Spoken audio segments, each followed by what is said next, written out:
Noticed something strange during the transaction. The buyer assembled the weapon 5 seconds faster than me, a trained professional. Even stranger, after I scrambled the scope's calibration settings, the buyer still hit the bullseye.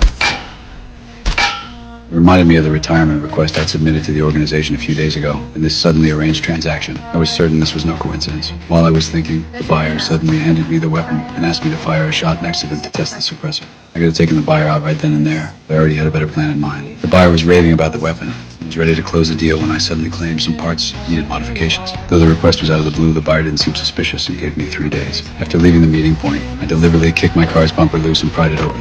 Then I drove to an auto repair shop and Fabio, got some damage to my car. while the owner was busy working, quietly collected various parts. Back home, I immediately started taking apart those borrowed parts. I placed the metal washers on my workbench and hammered them repeatedly until they took the shape I needed. I was going to use this scrap to craft a convincing replica weapon. I cut the stolen steel pipe into 12 sections, assembled them layer by layer with the modified washers, and fitted them with a custom casing. The replica suppressor was complete. To go with the suppressor, I bought a used gun, took it apart, and reassembled it.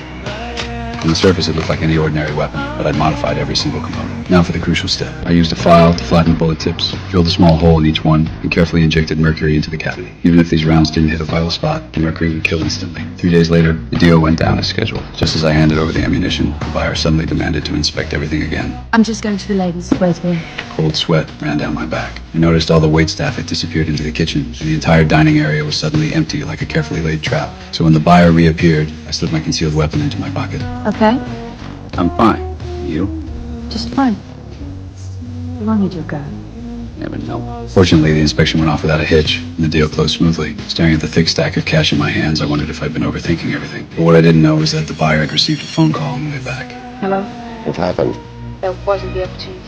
Find one. Late that night, I debated whether to come clean to the buyer, but what happened next made me drop that idea completely. I noticed I was being tailed from the moment the deal ended. I deliberately ducked into the shadows at a street corner, pulled out my gun, and circled around behind the tail. Just as I was about to pull the trigger, a motorcycle rode past and aimed a shot, letting the killer slip away. This close call confirmed that the organization was coming for me.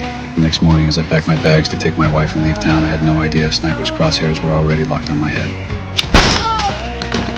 When I checked the body, I was shocked to discover it was the buyer from a few days ago. Who do you work for?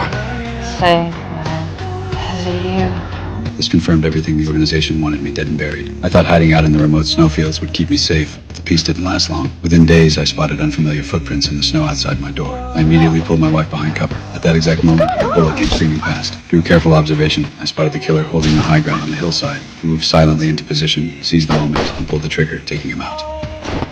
But then I did something puzzling. I told my wife to get back inside the house, and then I stood up.